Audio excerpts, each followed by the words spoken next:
Hi guys, Kranti Samav this side from Times Drive और आज की 2-in-1 स्टोरी में आप सभी का स्वागत है। Y 2-in-1 story? बिकॉज जहां बारिश नहीं हुई वहां के लिए बारिश की स्टोरी। और जो बाइकर्स इंतजार कर रहे थे RC 125 का, यानी KTM की ड्यूक 125 का एक रेसिंग वर्जन का, उन बाइकर्स के लिए we have this bike today.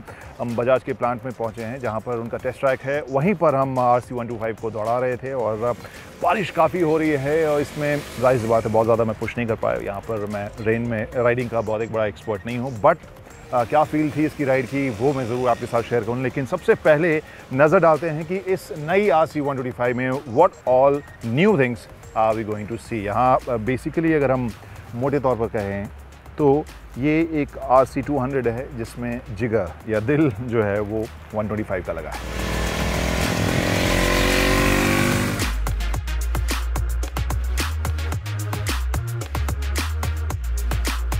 तो बहुत ही डिस्टिंक्टिव कुछ एक क्वालिटीज़ इसमें ज़रूर आए हैं, specially because this belongs to 125cc segment, because this is totally different kind of bike. और यहाँ कुछ एक एलिमेंट्स जैसे चौड़े टायर्स या फिर अपसाइड डाउन फोक या फिर सिंगल चैनल ABS या सेगमेंट में सबसे बड़ा डिस्क ब्रेक 300 mm का, और ये सारे एलिमेंट्स ऐसे हैं जो अब एक नए तरह का फेनोमेना मेरे हिसाब से ज़रूर बना रहे हैं इस सेगमेंट में। क्योंकि जब ड्यूक आई थी उस वक्त लगा था कि ये 125cc बाइक के लिए 1.25 लाख रुपए के आसपास कीमत क्यों, but this is a totally different kind of machine. और इसका जो फोकस है वो भी काफ़ी अलग है। और इन सारे एलिमेंट्स जो हमने गिनाया, चाहे टायर्स हों, अपसाइड डाउन फोक हो या फिर डिस्क ब्रेक हो, वो सब बता रहे हैं कि इसे आप बिल्कुल अलग तरह के मूड के लिए इस्तेमाल कर सकते हैं।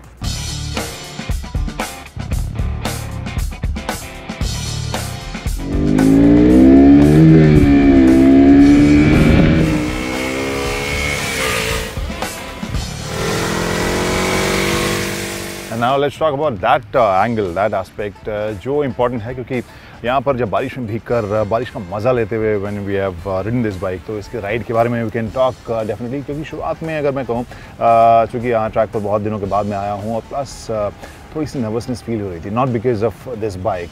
बारिश में राइड के हिसाब से काफ़ी मैं वहाँ पर सजग था, बट जो बाइक है उसका प्रदर्शन मुझे काफ़ी कूल लगा, काफ़ी पकड़ के साथ ये बाइक आ रही है। या ऑब्वियसली दिस 125cc सेगमेंट, सो वहाँ पर आप लगभग 14.5 BS के आसपास की ताकत के साथ ये उम्मीद नहीं कर सकते हैं कि दिस बिहेव्स लाइक और this goes like a super bike. But at the same time handling वाला जो एंगल है दैट विल बी इम्प्रेसिव अगर आप इसे चलाएंगे।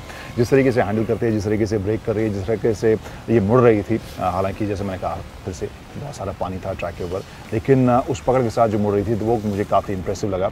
और कुल मिलाकर मुझे लग रहा है कि जो राइडिंग जो इक्विपमेंट्स इसमें दिए गए हैं RC यानी रेस सेंट्रिक होने की वजह से, वो इसको बहुत ही शानदार हैंडलर ज़रूर बना रहे हैं। और जो शुरुआती इस तरह के सेगमेंट में बाइक चलाने वाले राइडर्स हैं, एंथुजियास्ट हैं, उनके लिए एक बहुत ही इंटरेस्टिंग पैकेज ये ज़रूर होगा। So it's not just fairing, क्योंकि इस सेगमेंट में अगर आप देखें, आमतौर पर भी देखें, फेयरिंग का एक अलग शौक होता है लोगों को, लेकिन यहाँ पर वो फेयरिंग फंक्शनल है, plus overall package is actually very sporty, जो मुझे काफ़ी इंप्रेसिव लगा है।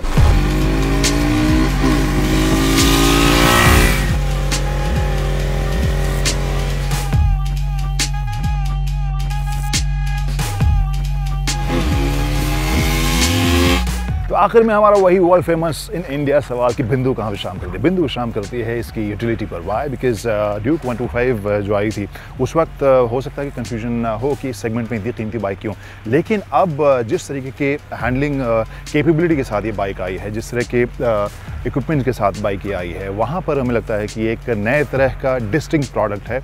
और जो न्यू कमर्स, नए राइडर्स हैं, एंथुजियास्ट हैं, जो ट्रैक राइडिंग या अच्छी हैंडलिंग वाली बाइक चाहते हैं, उनके लिए बहुत ही नए तरह का ये एक्सपीरियंस ज़रूर होगा, जहाँ पर पावर बहुत ज़्यादा ओवरवेलमिंग नहीं होगा, लेकिन हैंडलिंग की जो कैपेबिलिटी है वो एक अच्छी स्पोर्ट्स बाइक वाली ज़रूर होगी।